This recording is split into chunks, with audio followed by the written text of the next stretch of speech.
17절로 19절입니다.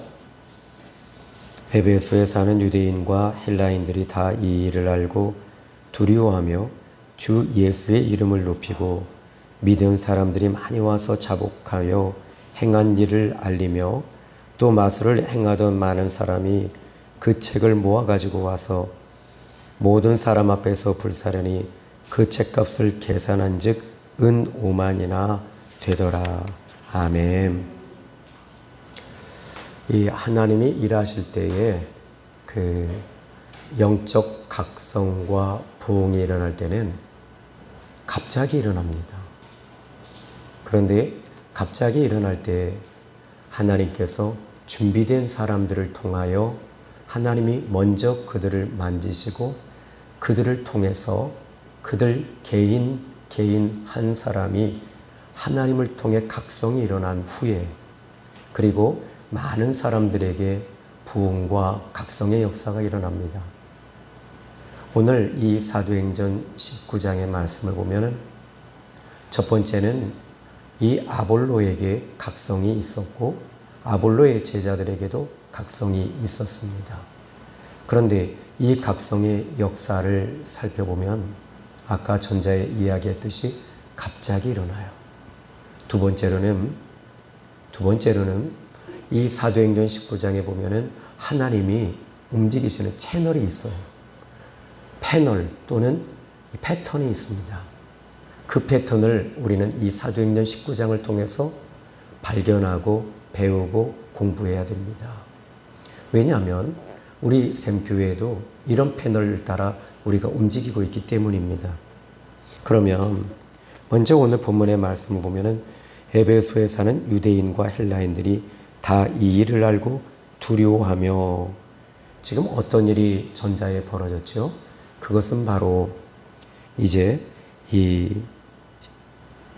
13절의 말씀을 보면 돌아다니며 마술하는 어떤 유대인들이 시험 삼아 악기 들린 자들에게 주 예수의 이름을 불러 말하되 내가 바울이 전파하는 예수를 의지하여 너희에게 명하노라 하더라.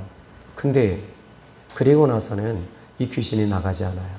근데 이 사람들의 특징이 이 사람의 특징은 뭐냐면 돌아다니며 마술하는 어떤 유대인들이다. 그러니까 상업적인 목적이죠. 상업적인 목적을 가지고 귀신을 쫓아보는데 그런데 왜 이 상업적인 목적으로 이 마술하는 유대인들이 귀신을 쫓았을까요? 그것은 바로 11절과 12절에 보니까 이 에베소에서 일어난 현상 중에 하나가 하나님이 바울의 손으로 놀라운 능력을 행하게 하시니 심지어 사람들이 바울의 몸에서 손수건이나 앞치마를 가져다가 병든 사람에게 얹으면 그 병이 떠나고 악기도 나가더라. 이걸 본 거예요. 이걸 보니까 지금 이 마술하는 유대인들이 이것을 하나 더 얹어놓으면 더 사람들에게 더 많은 인기를 끌을 수 있고 자기 이름을 세울 수 있는 거죠. 그런데 이게 안 되는 거예요. 왜죠? 여기 보니까 11절의 말씀을 보면 하나님이 바울의 손으로 놀라운 능력을 행하게 하셨다. 그러니까 테크니컬한 문제가 아닌 거예요. 기술적인 문제가 아니고 하나님이 바울의 손으로 하나님의 능력을 행하게 하신 거예요. 그러니까 하나님이 하시는 거죠. 이것을 이 유대 마술하는 유대 사람들은 이거를 못 본 거죠. 하나님은 못 보는 거예요. 그러면 여기에 이 마술하는 사람이 이제 13절에 보니까 시험 삼아 이렇게 말합니다. 근데 여기 시험 삼아 해놓고 여러분의 성경 보면 사 써 있지 않나요? 한번 보세요. 여기는 저기는 안 나와요. 아무리 저거 찾아봐도 안 나오고 여러분의 성경에만 나와 있어요. 사 해놓고 13절에 시험 삼아 이렇게 말합니다. 사 해놓고 맨 밑에 뭐라고 나와요? 망령되이라고 말합니다. 그러니까 지금 망령되이 악기 들린 자들에게 주 예수의 이름을 불러 말하되 지금 여기 이렇게 말하는데 이 사람들의 또 특징이 하나 더 있습니다. 여기 보니까 내가, 바울이 전파하는 예수를 의지하여 내가라고 하는 단어가 나와요. 근데 바울은 내가라고 하는 것을 그는 여기에 삽입시키지 않습니다. 주님이 하시는 거예요. 주님이 일하시는 거예요. 근데 결국 문제가 또 생깁니다. 24절에 보니까 유대의 한 제사장 스게와의 7 아들도 이 일을 행하더니 하면서 악기 들린 자에게 내가 예수도 알고 바울도 알거니와 너희는 누구냐 하며 이 악기가 달려드는데 악기 들린 사람이 그들에게 뛰어올라 눌러 이기니 그들이 상하여 벗은 몸으로 그 집에서 도망하는지라. 귀신은 못 이기는 거죠. 악령을 못 이기는 거죠. 왜요? 그들 안에는 예수님이 없었어요. 성령의 임재와 기름 부으심이 없기 때문에 하나님이 그들의 아무리 소리를 크게 지르고 외친다 할지라도 하나님이 귀신을 내보내지 않으세요. 그러니까 이 17절의 말씀의 배경은 그렇게 시작이 된 거예요. 그런데 사람들이 이걸 두 눈으로 본 거예요. 어떻게 보냐면 에베소에 사는 유대인과 헬라인들이 다 이 일을 알고 두려워했다. 보니까 마수라는 유대인들과 스게와의 지금 여기에 이 13절에 14절에 유대의 한 제사장 스게와의 7 아들도 이렇게 지금 벌거벗겨서 온몸이 다 상해서 도망가는 걸 본 거예요. 근데 바울은 심지어 바울은 어떻게 합니까? 11절과 12절에 그냥 이 하나님이 바울의 손으로 놀라운 능력을 행하게 하셨다. 심지어, 그러니까 여기 심지어라는 말은 강조하고 있는 문장이다.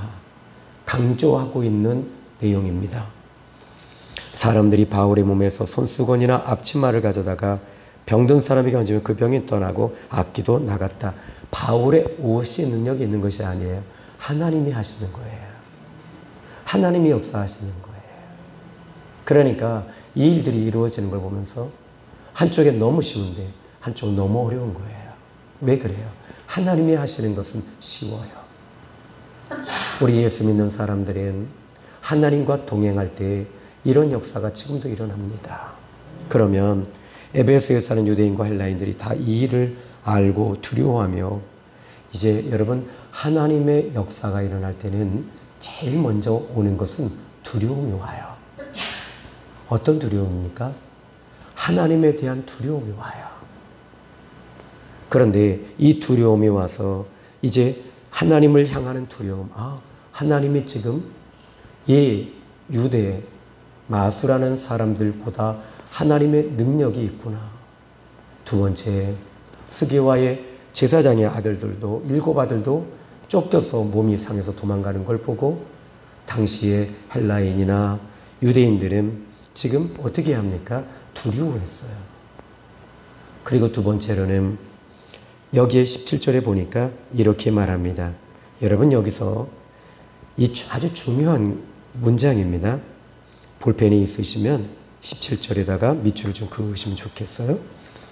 주 예수의 이름을 높였다. 이제는 예수님을 높이는 겁니다. 그러면 이 부흥이 일어날 때 첫 번째 두려움이 오고요. 하나님에 대한 두려움이 와요. 이건 성령께서 주시는 거예요. 그럼 어떻게 합니까? 교회의 질서를 지키게 돼요. 그리고 예배를 드릴 때도 하나님을 두려워하는 마음으로 예배를 드립니다. 두 번째로는 지금 스게와의 이 제사장의 아들 7 사람 그리고 이 유대인의 마수라는 사람들, 이 사람들의 특징이 뭘까요? 이 사람들의 특징은요, 다시 얘기할게요. 자기 이름을 높이고 상업적인 목적을 버려야 되는데 버리지 않은 거예요. 그럼 뭡니까? 지금 여기 이제 18절의 말씀 보면 이들에게 없었던 것이 있었던 거예요.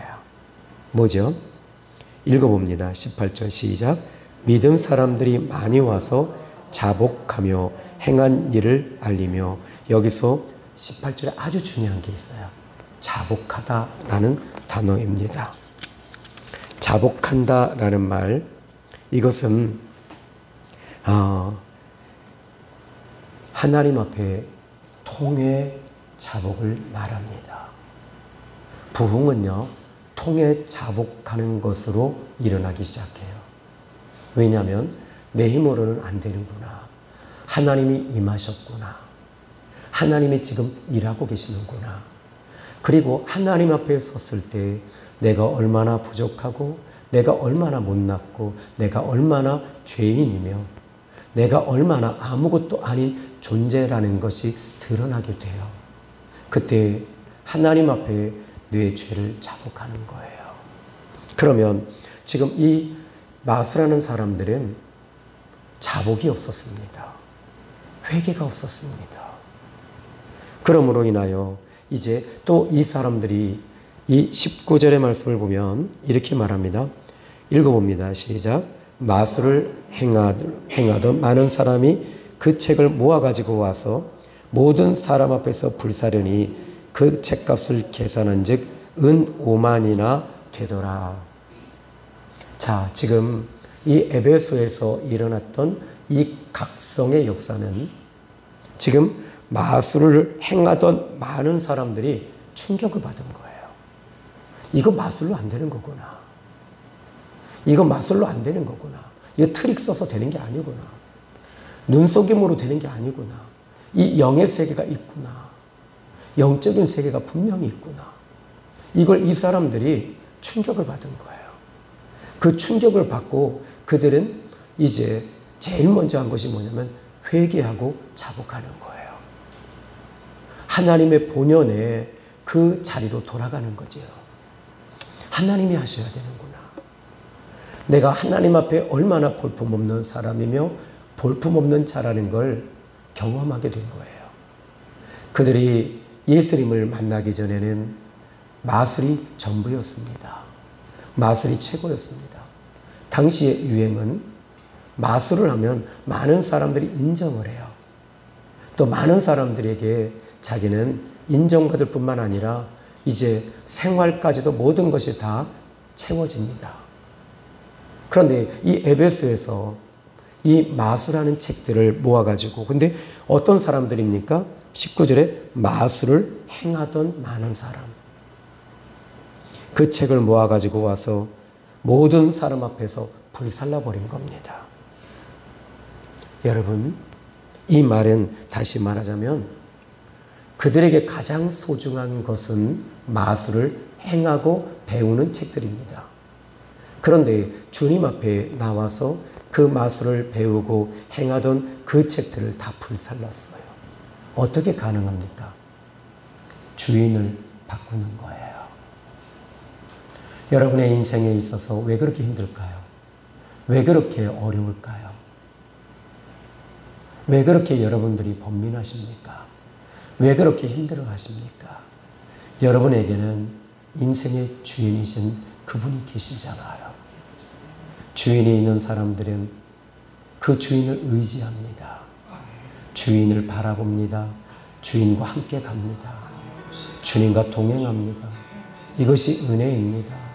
그러므로 오늘 이 마술하는 사람들과 또 스게와의 제사장의 7사람은 주인을 바꾸지 못함으로 인하여 일어난 비참한 불행한 사건이었습니다.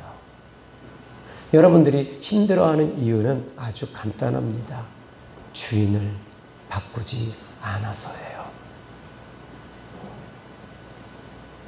여러분들이 힘들어하고 아파하고 괴로워하는 것 간단해요. 여기부터 첫 번째 단추. 내 인생의 주인은 내가 아니구나. 주님이 주인이시구나. 그리고 주님을 향하십시오. 시브리서 12장 2절에 시브리서 기자는 말합니다. 믿음의 주여, 믿음의 주여, 온전케 하시는 이인 예수님을 바라보자. 내 인생의 주인이신 예수님을 바라볼 수 있기를 바랍니다. 우리는 성경에서 아브라함이라고 하는 믿음의 사람을 만나게 되는데 이 사람은 하나님을 만나고 나서 인생의 주인을 바꿔요. 인생의 주인을 바꾼 이 아브라함은 그의 모든 여정과 나그네의 인생을 하나님께 맡깁니다. 그리고 하나님이 말씀하시는 대로 따라갑니다. 그때 하나님께서는 그와 동행하시고 책임을 져주시고 함께 하시는 겁니다. 여러분, 우리는 예수를 믿습니다. 그러면 주인을 바꾸셔야지요. 왜 주인을 못 바꿀까요? 주인을 바꾸지 못하는 이유는 딱 3가지가 있습니다. 주인이 얼마나 큰 능력이 있는지를 모르는 거예요. 두 번째로는 이제는 이 부분은 영성적인 부분으로 접근해서 여러분 안에 죄가 가로막고 있기 때문에 그 죄가 항상 하나님이 주인이신 것을, 이 죄는 반동, 반감, 반항이라는 것이 있어요. 그래서 하나님을 향한 반동이, 반발심이 내 안에 있는 거예요. 머리로는 하나님을 주여 주여 하지만 이 심령 깊숙한 곳에 죄로 인하여 하나님을 향해 반발하는 겁니다. 그러므로 이 심각한 죄를 우리는 처리하고 이기셔야 되겠는데 2000년 전에 십자가에 달리신 예수님을 믿고 바라봅니다. 그때 성령 하나님께서 여러분의 심령 속에 은밀히 숨겨져 있는 그 죄의 반발감을 먼저 드러내 주세요. 그때 여러분은 이 죄가 드러남으로 인하여 여러분들은 깜짝 놀랍니다. 이 죄가 드러나야지만이 하나님께서는 그 죄를 처리해 주시는 거예요. 그때 여러분, 이 죄가 드러나면 그때 성령께서 또 역사하시는데 바로 회심의 역사가 일어나는 겁니다. 진정 회심의 역사, 회개의 역사가 일어나는데 입으로만 잘못했습니다가 아니라 온 영혼을 다해서, 온 마음을 다해서 하나님 앞에, 나는 하나님 앞에 설 수 없는 죄인입니다 라고 고백하는 거죠. 베드로를 보십시오. 밤이 맞도록, 새벽이 맞도록 고기를 잡았지만 잡지 못했습니다. 그런데 새벽에 이제 그는 실패자였습니다. 예수님이 오셔서 시몬아, 내가 내 배 위에 오르리라. 그리고 그 위에 오르셔서 많은 사람들에게 말씀을 전하시고, 그리고 베드로에게 말씀하십니다. 네가 고기를 잡았느냐? 제가 밤이 새도록 새벽녘이 되었어도 고기 한 마리 잡지 못했습니다. 그때 주님은 말씀하십니다. 깊은 데로 가자. 네가 네 방법대로 살아봤지만 되드냐? 주님 오늘 이 시간에도 말씀하세요. 네 힘으로 해보니까 되드냐? 베드로는 말합니다. 나는 실패했습니다. 그런데 이 베드로는 배를 띄웁니다. 아니, 지금 누가 더 전문가입니까? 베드로잖아요. 베드로는 어부입니다. 예수님은 목수 출신입니다. 이건 누가 봐도 이거 말이 앞뒤가 안 맞잖아요. 그런데 이상하게 베드로의 마음이 끌리는 거예요. 그래서 그는 배를 띄웁니다. 그리고 배 오른편에 그물을 내려라. 그물을 내렸더니 이상한 거예요. 느낌이 이상한 거예요. 그리고 그는 순종합니다. 그물이 이상하게 꿈틀꿈틀 걸어요. 고기가 올라오는 거예요. 그때 그 자리에서 그는 할렐루야 하지 않았어요. 주여, 나는 죄인입니다. 이상한 말을 해요. 주여, 나는 죄인입니다. 나를 떠나소서. 주님을, 하나님이신 예수님을 만난 거예요. 그때 그는 이제 내 힘으로, 내 방법으로 안 되는구나. 주인을 바꾸는 거예요. 그리고 그는 제일 먼저 그분 앞에 설 수 없는 죄인임을 고백하는 거지요. 그리고 주님은 말씀하십니다. 이제 너는 사람을 막는 어부가 되게 하리라. 이것 또한 베드로는 자기 힘으로 안 된다는 걸 이제 배운 거지요.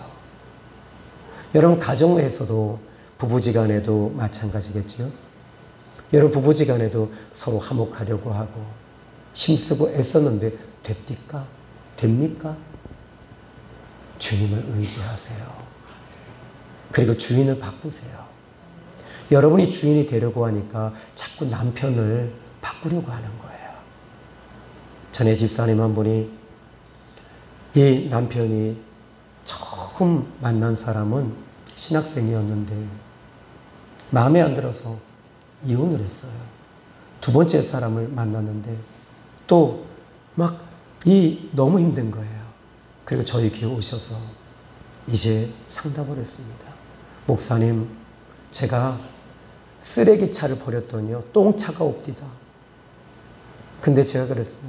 똥차 또 바꾸려고요? 이제 폐차 옵니다. 여러분, 남편을 향해서 여러분 주인 행세하지 마세요. 남편이요 숨을 못 쉬어요. 우리 남편들 그렇지 않아요? 주인을 바꾸면 남편이 숨을 쉽니다. 남편들도 여러분 주인이 되지 마세요. 예수님이 주인이 되게 하십시오. 오늘 다시 이야기합니다. 주인을 바꾸는 거예요. 그러니까 하나님이 바울의 손으로 능력을 행하게 하셨다. 얼마나 놀라운 일입니까? 이런 영적 각성은 여러분 여기서 지금 이 사도행전 19장의 에베소 지역에서 일어난 놀라운 각성입니다. 이 각성에서 지금 마수라는 유대인들, 이 사람들은 흉내를 내고 있을 뿐입니다. 오늘날의 교회가 왜 그렇게 힘을 잃었지요? 흉내를 내고 있어요. 모양은 있지만 경건의 능력은 상실했다고 바울은 에베소에 있는 디모데에게 이야기합니다.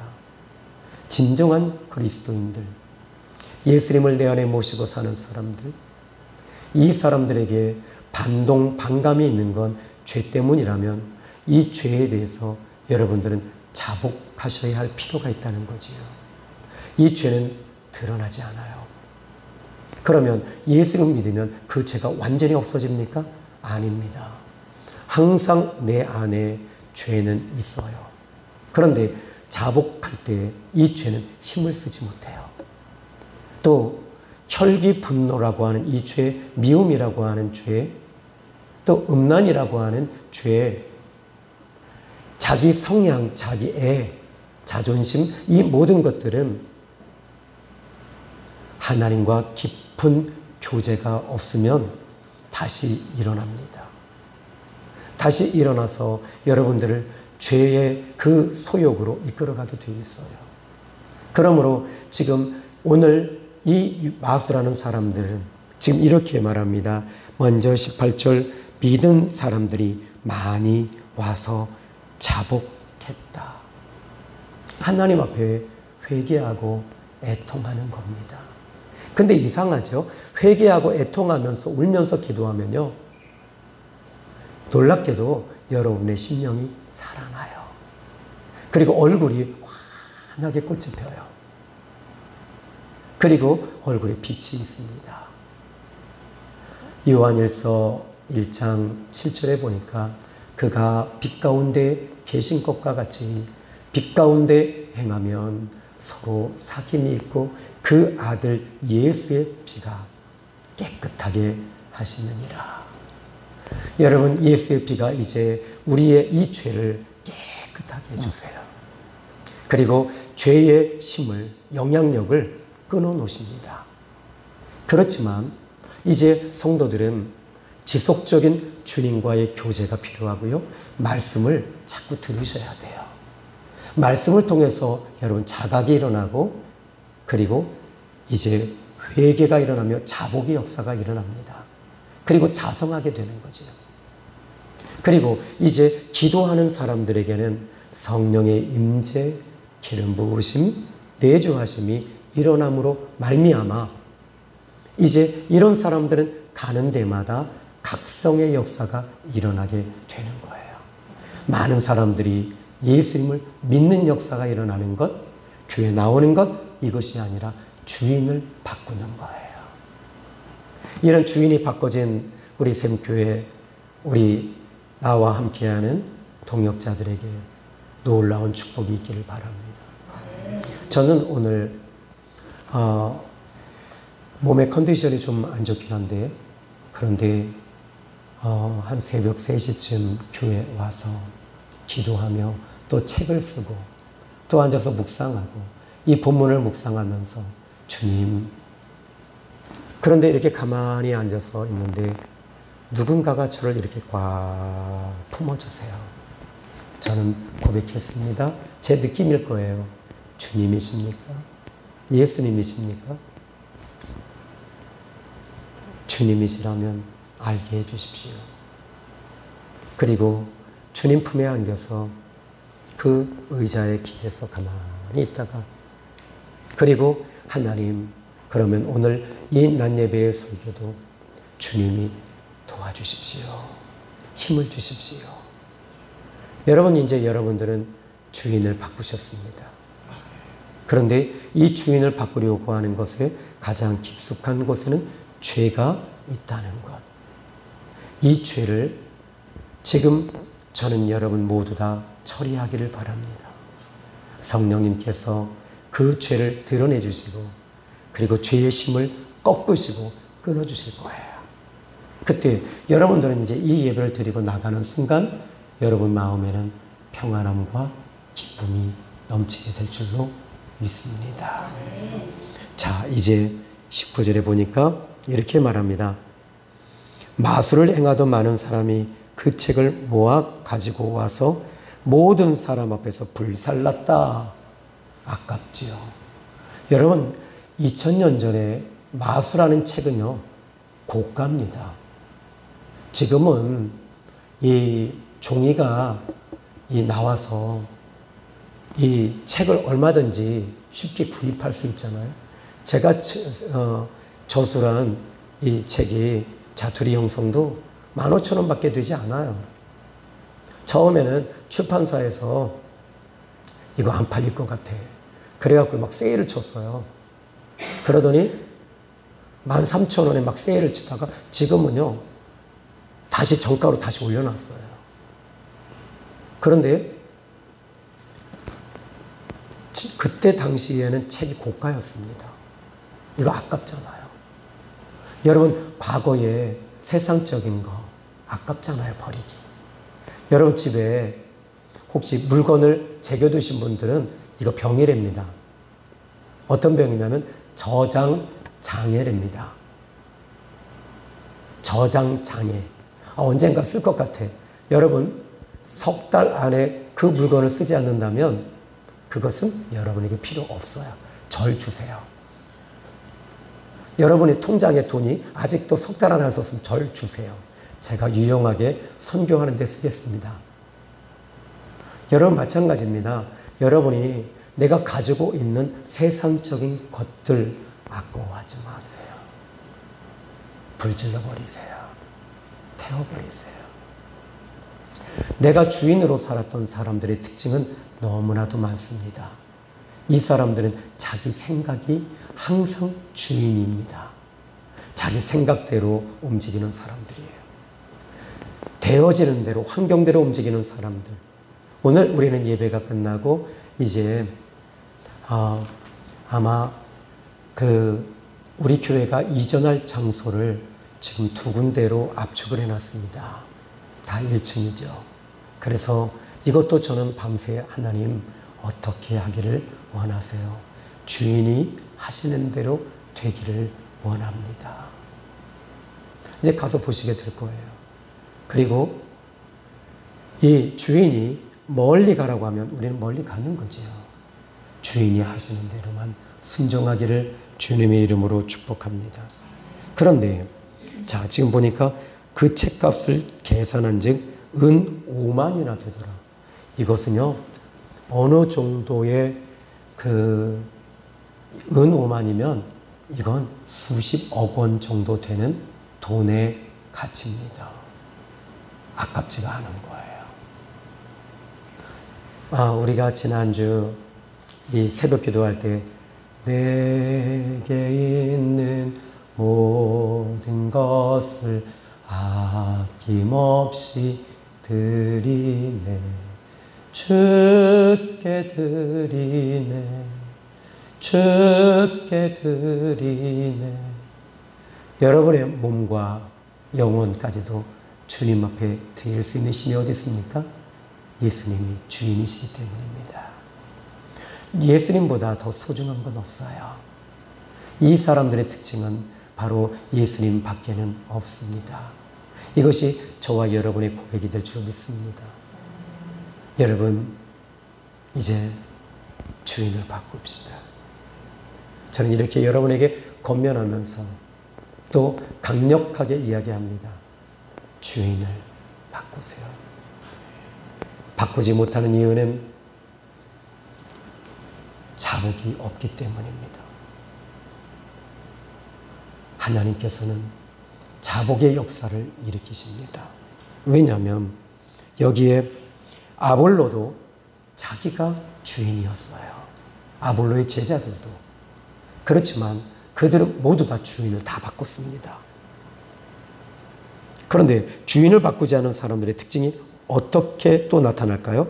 사도행전 19장 9절 읽어봅시다. 시작. 사도행전 19장 9절입니다. 시작.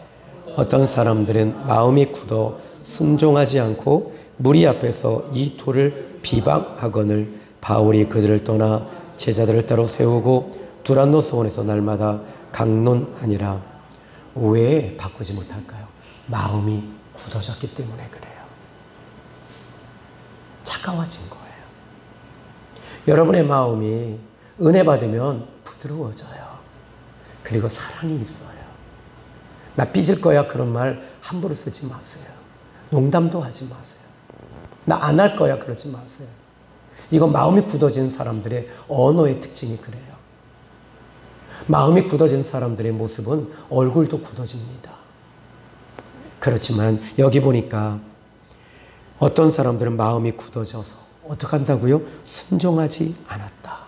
순종하지 않고 어떻게 합니까? 이 돌을 그 다음에는요, 비방하는 거예요. 이게 바로 죄인들의 모습의 특징입니다. 오늘 주인을 바꾸기를 주님의 이름으로 축원합니다. 기도하시겠습니다. 하나님 아버지, 감사합니다. 오늘 귀한 말씀 통해 주인을 바꾼 사람들이 있습니다. 그렇지만 내 속에 있는 죄가 항상 나를 주인 삼아 죄인으로 끌었고 세상 것을 내가 채우지 않으면 채워지지 않는다고 우리는 고백했으며, 주님, 이젠 더 이상 내가 주인이 되지 않겠습니다. 주님 인도해 주십시오. 도와주십시오. 예수님의 이름으로 기도했습니다. 아멘.